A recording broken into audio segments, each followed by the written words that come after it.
Do you know somebody with autism? Autism is much, much more common than most people think.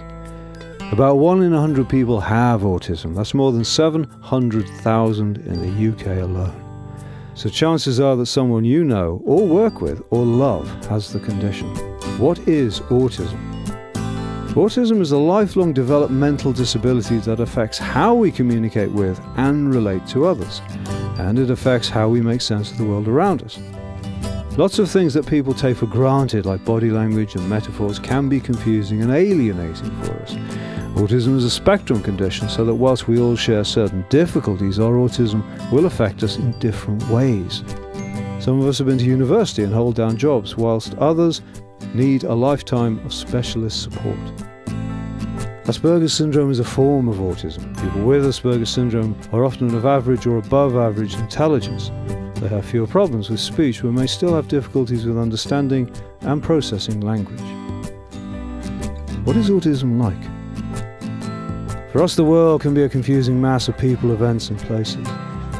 Sometimes we struggle to make sense of the world, and this can make us anxious. Every person with autism is different. That's what makes it so difficult to understand. But some of the characteristics that we have include a love of routines, sensory issues such as noises or smells or light, and having special interests. Some of us experience difficulties in understanding and relating to other people, and having a social life can be that much harder for us. For some of us, for example, going to a party can be really hard because we don't know what's going to happen or who will be there, and it often gets too noisy, which can be upsetting. Other people with autism have trouble reading facial expressions, understanding jokes or sarcasm, or common phrases like break a leg.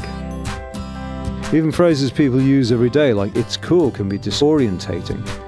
You think they're asking you to turn the air conditioning off. Many people with autism don't look disabled.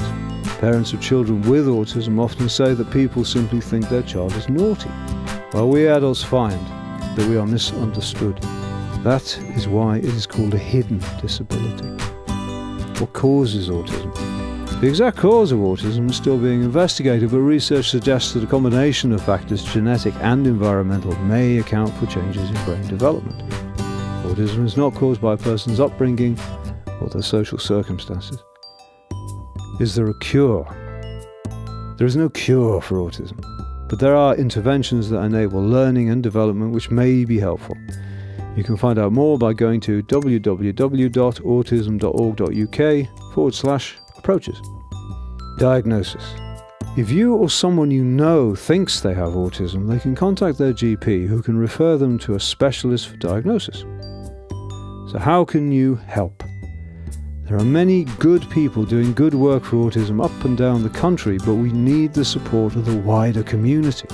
Together we can break down barriers. Together we can ensure that autism, which is far more common than other conditions that get far more attention, remains on the agenda. We hope that you will join us in helping more people with autism lead the life they choose. If you want to learn more about autism, go to www.autism.org.uk or click here. You can receive continuous news and information about autism by becoming a member of the National Autistic Society. As a member, you will receive Your Autism magazine quarterly, which includes news about autism, stories from people living with autism, practical tips, and much more. You will also receive regular e-newsletters, an autism alert card, and exclusive voting rights which help influence how the National Autistic Society, the leading UK charity for people with autism, can continue to help people with autism. Accept difference, not indifference. Thank you.